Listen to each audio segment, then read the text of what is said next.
नमस्ते क्लासेस में आप सभी का स्वागत है। मैं आरपी अवस्थी आप सभी विद्यार्थियों को नमस्कार करता हूं। तो हम पढ़ रहे थे संस्कृत व्याकरण। तो देखिए, संस्कृत व्याकरण में आपने पढ़ा था प्रत्यय और उपसर्ग। तो आज हम पढ़ेंगे लकार। तो आइए पढ़ते हैं लकार। हमारा विषय है संस्कृत व्याकरण। संस्कृत व्याकरण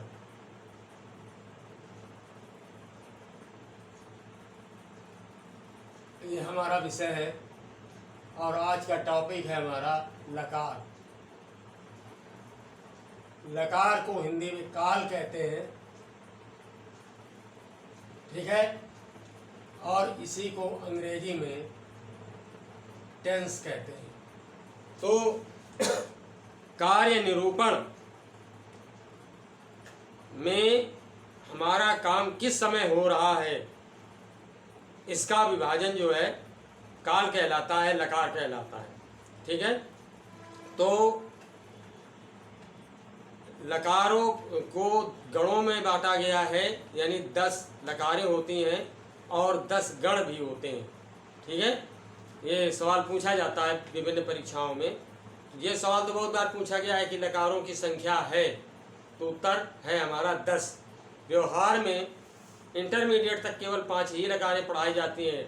लट लकार, लिट लकार, लोट लकार, लंग लकार और विधलिंग लकार, ठीक है। तो इस तरह से ये 5 धातुएं, 5 लकारें हुई, लेकिन आगे 5 लकारें और भी हैं। ये अच्छी तरह से समझ लीजिए कि जब आर्य लोग भारत में आए, अब आप अच्छे से जानते हैं कि उनकी भाषा जो थी वो संस्कृत थी, जबकि भारत के जो मूल निवासी थे उनकी भाषा प्राकृत थी। तो जैसे जैसे वो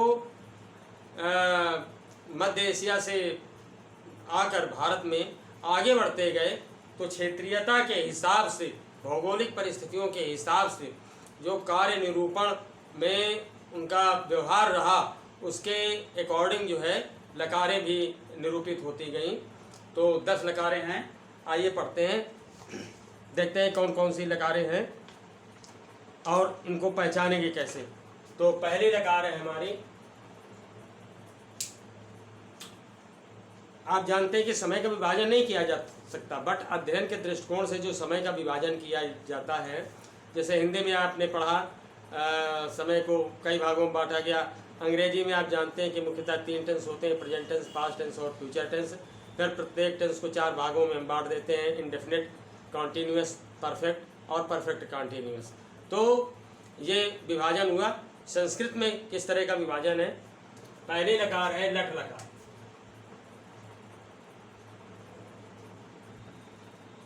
लट लकार हिंदी में किसे कहते हैं? वर्तमान काल। वर्तमान काल, और अंग्रेजी में कहते हैं प्रेजेंट टेंस।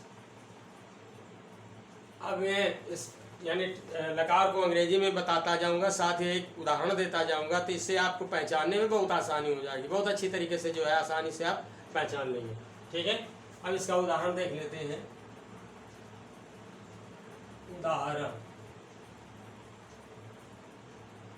रमेश बाजार जाता है।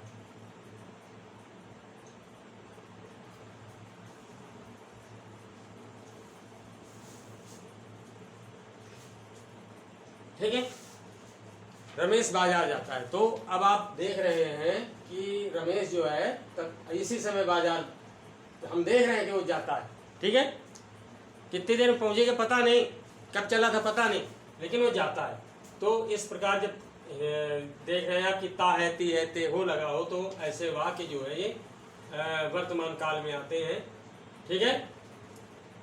रमेशः आपणम गच्छत, ये संस्कृत अनुवाद हो जाएगा इसका। हमारी जो दूसरी लकार है,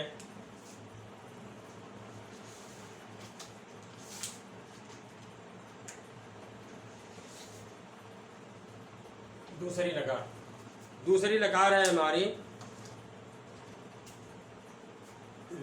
लिट लकार। लिट लकार हिंदी में इसको कहते हैं परोक्ष भूतकाल। परोक्ष भूतकाल।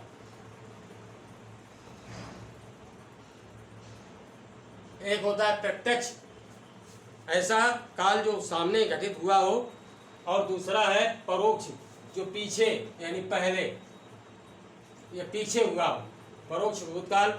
इसे अंग्रेजी में हम कहते हैं पास्ट परफेक्ट। पास्ट परफेक्ट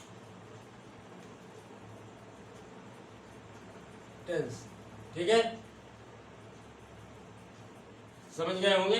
इसका उदाहरण देख लेते हैं। उदाहरण क्या है? अब एक चीज ये समझ लीजिए कि परोक्ष हो रहा है, हमारे सामने हो रहा है, किया हम ही के द्वारा जा रहा है, बट ये जो है हमारे सामने भी हो रहा है, लेकिन परोक्ष रूप से। जैसे उदाहरण क्या है? मैंने स्वप्न में तुम्हें देखा। मैंने स्वप्न में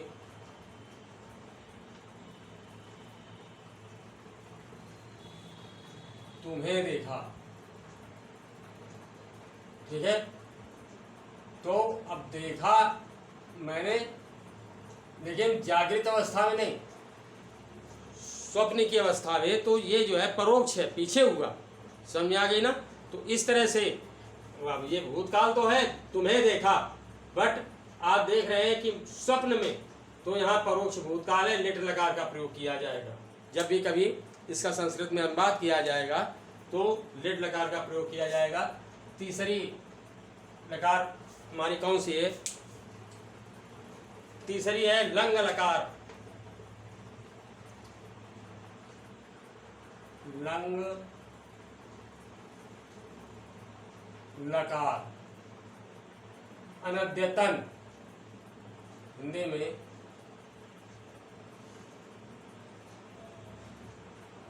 अनद्यतन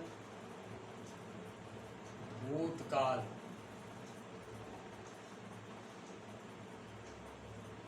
जो अद्यतन न हो, अनद्यतन, जो अद्यतन न हो, यानी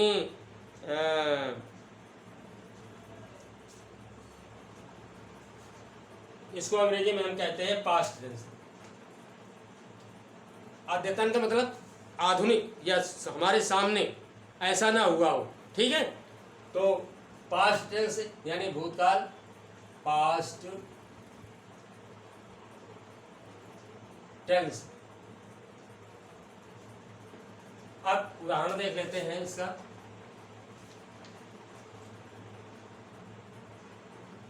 तुमने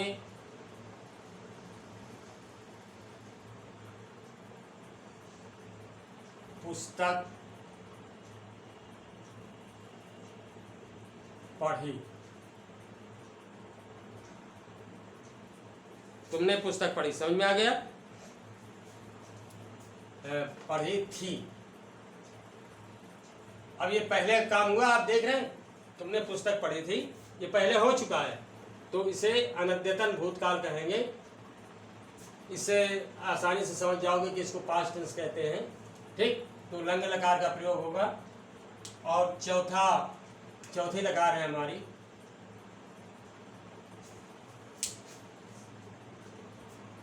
लुंग लकार।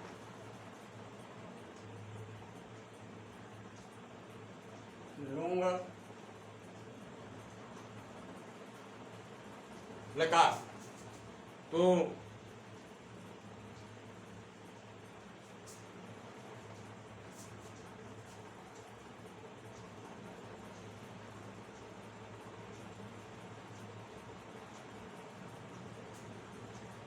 लुंग लकार भूतकाल, इसको हिंदी में हम कहते हैं भूतकाल।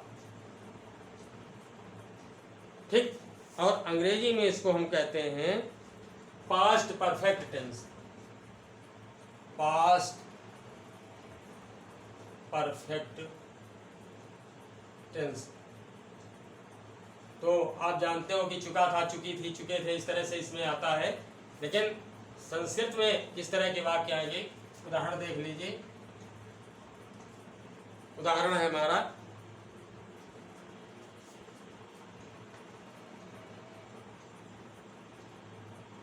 राम ने खाना खाया, खाना खाया। इसका अर्थ क्या हुआ, राम खाना खा चुका था। ठीक है। अगली लकार है हमारी पांचवी, ध्यान से पढ़िए थोड़ा सा समझ करके। पांचवी लकार है हमारी लिरिट लकार, लिरिट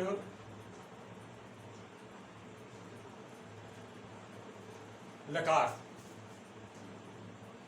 सामान्य भविष्यत का, हिंदी में कहेंगे इसे सामान्य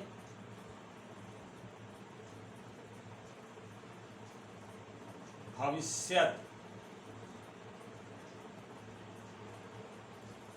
काल। अंग्रेजी में इसको कहते हैं सेकंड फ्यूचर, सेकंड फ्यूचर। इसका एग्जाम्पल देख लेते हैं हम। ठीक है, उदाहरण देख लेते हैं। वह पुस्तक पढ़ेगा,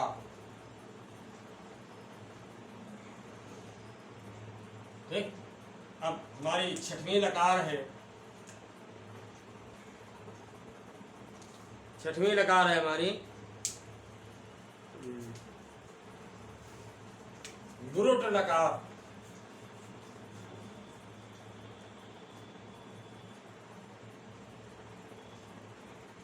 ठीक है, लुरुट लकार, अनद्यतन भविष्य काल, अनद्यतन भविष्य काल या भविष्यत काल। मैं अनद्यतन का अर्थ बता चुका हूँ, जो अद्यतन न हो, तो भूतकाल में हो रहा हो लेकिन अद्यतन ना हो, सॉरी भविष्यत काल में हो रहा हो लेकिन अद्यतन ना हो, वो काल क्या कहलाएगा, अनद्यतन भविष्यत काल। अंग्रेजी में इसको हम कहते हैं फर्स्ट फ्यूचर, फर्स्ट फ्यूचर। ठीक है, अब इसका एग्जाम्पल हम देख लेते हैं, उदाहरण देख लेते हैं। उदाहरणों के जरिए, और आप देख रहे हैं कि अंग्रेजी में इसकी पहचान कराने के कारण जो है आसानी से वाक्य आपको समझ में आ जाएंगे कि किस लकार का प्रयोग करना है। तो छठवां है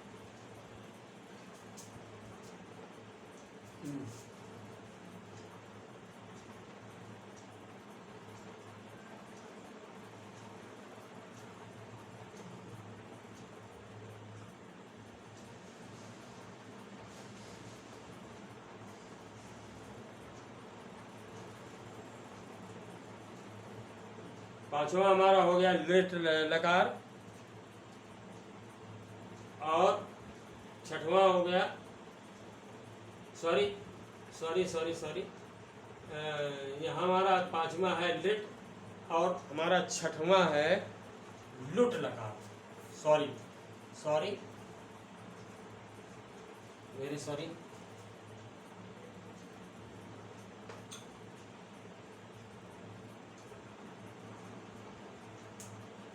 लुट लकार, और इसे ही हम कहते हैं अनद्यतन भविष्य काल।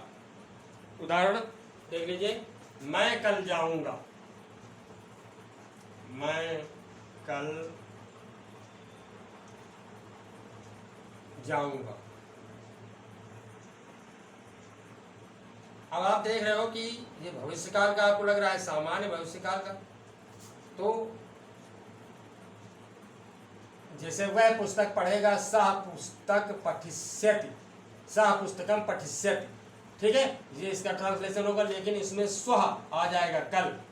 तो इस कल के कारण जो है इसे अनद्यतन भविष्य काल कहा गया है, लुट लकार का प्रयोग इसमें किया जाएगा। तो ये हो गई हमारी 6 लकारें। आगे आइए देखते हैं हम 7वीं लकार हमारी क्या है।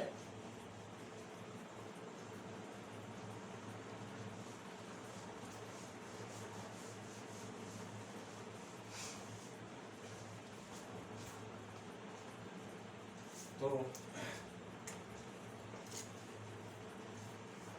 7वीं लकार है हमारी लोट लकार, आज्ञार्थक। लोट लकार ये पढ़ी हुई है आप सभी ने, ठीक। आज्ञार्थक, आज्ञार्थक,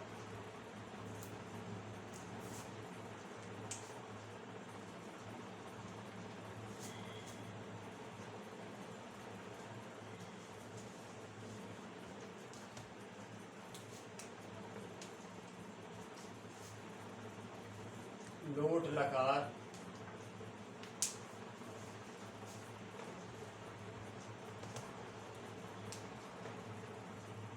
लोट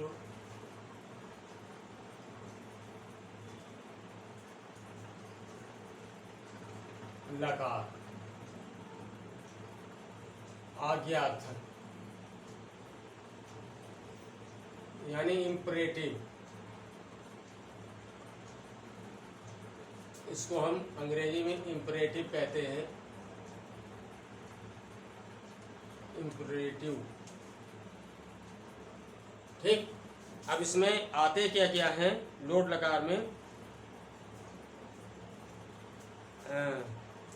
अब मतलब आदेश दिया जाता है, जैसे तुम घर जाओ, बैठो, किताब पढ़ो, समझ में आया ना। तो उदाहरण देखिए, यहाँ बैठो, यहाँ बैठो, ठीक।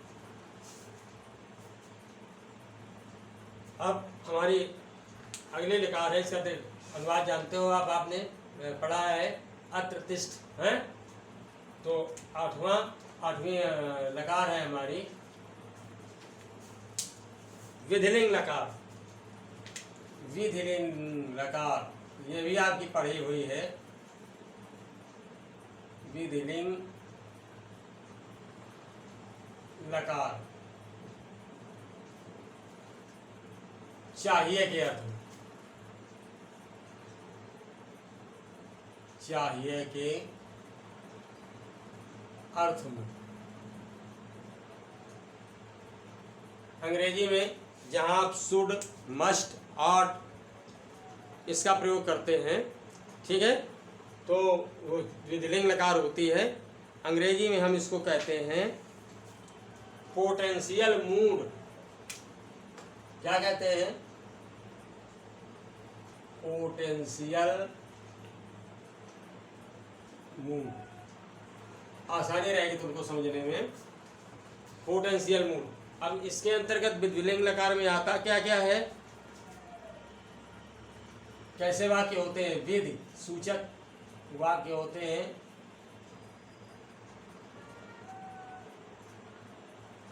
निमंत्रण, ठीक है। ये विधि सूचक यानी सामान्य, जैसे आपको यह काम करना चाहिए, तुम्हें पुस्तक पढ़नी चाहिए, तुम्हें कठिन परिश्रम करना चाहिए, ये विधि सूचक हो गए। निमंत्रण, कल आप मेरे घर आएं, कल आप मेरे घर भोजन पर आएं, या भोजन के लिए कल आप मेरे घर आएं, निमंत्रण हो गया, यानी विधि निमंत्रण। इस तरह से आदेश,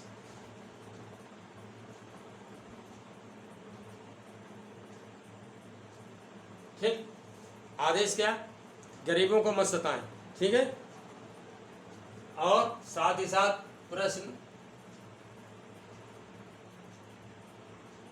और इच्छा। तो ये इस तरह के वाक्य इसके अंतर्गत आते हैं। उदाहरण देख लीजिए,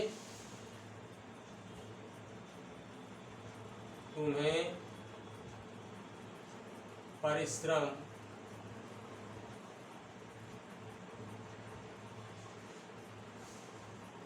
करना चाहिए। तो जब इस तरह के वाक्य आए हों तो विधिलिंग लकार का प्रयोग होगा। अब हम नवी लकार देखते हैं।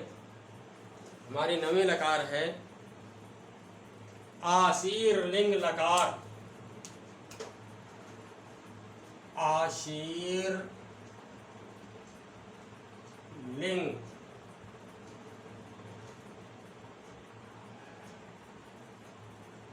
आशीर्लिंग लकार। ठीक, आशीर्वाद देने में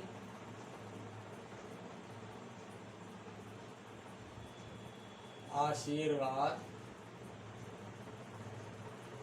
देने में। अब इसमें जो है जैसे साधारण सीधे तौर पर आपने पढ़ा है कि चिराई भव, तो ये आशीर्वाद तो है, लेकिन आशीर लिंग लकार का प्रयोग नहीं है। ठीक है, आशीर लिंग लकार आशीर्वाद देने में, इसे अंग्रेजी में हम कहते हैं बेनेडिक्टल मूड।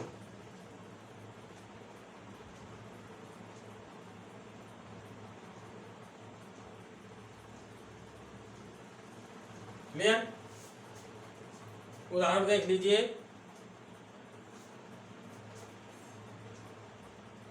तुम्हारा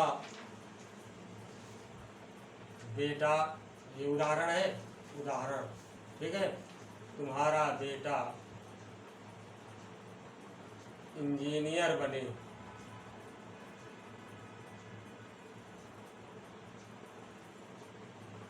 ठीक है, ये आशीर्वाद है।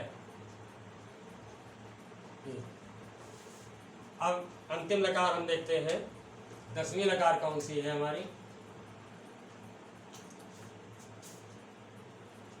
10वीं है हमारी लिंग लकार। लिंग लकार, ये भी भूतकाल का ही है। हेतु हेतु मद भूत।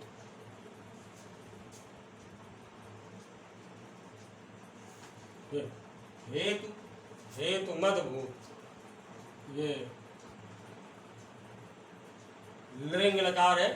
ठीक है, अंग्रेजी में हम इसको कहते हैं कंडीशनल मूड। अब यहीं से समझ जाइए कि इस प्रकार के वाक्यों में कोई ना कोई कंडीशन लगी होती है, दशा होती है, उसमें स्थिति होती है विशेष तरह की। हेतु हेतु मदभूत, अंग्रेजी में इसको कहते हैं कंडीशनल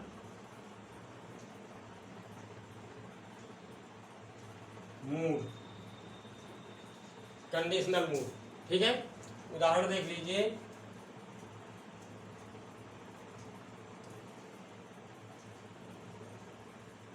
यदि मैं पढ़ता, यदि मैं पढ़ता तो विद्वान होता। यदि मैं पढ़ता तो विद्वान होता। इस तरह के वाक्य जहाँ पर आ जाएं तो समझ जाइए आप कि लिंग लकार का प्रयोग होगा। ठीक है, लिंग लकार का प्रयोग होगा, और इसे जो है हिंदी में हम हेतु हेतु मद भूत के नाम से जानते हैं। पहचान के लिए इसे याद रखिए, कंडीशनल मूड, चूंकि कंडीशन लगी है, यदि मैं पढ़ता। ठीक है ना, यदि मैं पढ़ता तो विद्वान होता है, कंडीशन लगी हुई है। तो इस तरह से उम्मीद करता हूँ कि बहुत अच्छे तरीके से 10 लकार समझ में आ गई होंगी, है ना। अब मैं एक चीज़ और आपको बता दूं कि एक सवाल पूछा जाता है कि वेदों में किस लकार का प्रयोग किया गया है। वेदों में, यानी एक ऐसे लकार है जिसका और कहीं प्रयोग नहीं मिलता है, केवल वेदों में ही मिलता है, तो वो है लेट लकार। लेट लकार, इसका प्रयोग केवल जो है वेदों में किया गया।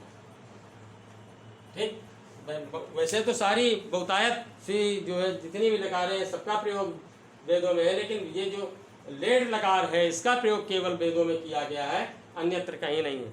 इंटरमीडिएट तक आप केवल 5 लकारें पढ़ेंगे, लट, लोट, लिट, लंग, विधलिंग। शेष 5 लकारें जो हैं ये फिर आपको बीए और एमए में पढ़ाई जाती हैं। ठीक, लेकिन जो लेट लकार है इसका अध्यापन कहीं किसी भी कक्षा में नहीं किया जाता है, इसका प्रयोग केवल वेदों में ही है। ये सवाल पूछा गया है कई बार। ठीक है, तो अब थोड़ा टफ प्रश्न पत्र आने लगे हैं, है ना, तो उसमें थोड़ा परिश्रम की ज़रूरत है। तो इस तरह से पूछा जा सकता है लकारों के बारे में, है ना। अभी तक तो केवल एक ही सवाल पूछा गया है कि ये 2 सवाल पूछे गए हैं कि पहला तो ये कि लकारों की संख्या कितनी है, और दूसरा ये कि वेदों में किस लकार का प्रयोग किया गया है। तो उम्मीद करता हूँ ये अच्छे से समझ में आ गया होगा। मैंने एग्जाम्पल भी दे दिए हैं और उसका अंग्रेजी में ट्रांसलेशन भी दे दिया है, अंग्रेजी में क्या कहा जाता है ये बता दिया है। तो इससे आपको पहचानने में आसानी होगी, याद करने में आसानी होगी। तो एक बार फिर भाई मैं उम्मीद करता हूँ कि मेरे जो नए छात्र हैं जो पहली बार पढ़ रहे होंगे, मेरे चैनल को देख रहे होंगे, मेरे वीडियोज़ देख रहे होंगे, उनसे मैं गुजारिश करता हूँ कि प्लीज़ जल्दी से मेरे चैनल को सब्सक्राइब करें और इसे लाइक करें, शेयर भी करें। देखिए भाई इतना तो हमारा अधिकार बनता है कहने का, क्योंकि सारा परिश्रम हम आपके लिए कर रहे हैं। तो नेक्स्ट लेक्चर में मैं फिर आपके सामने उपस्थित हूँगा, तब तक के लिए नमस्कार।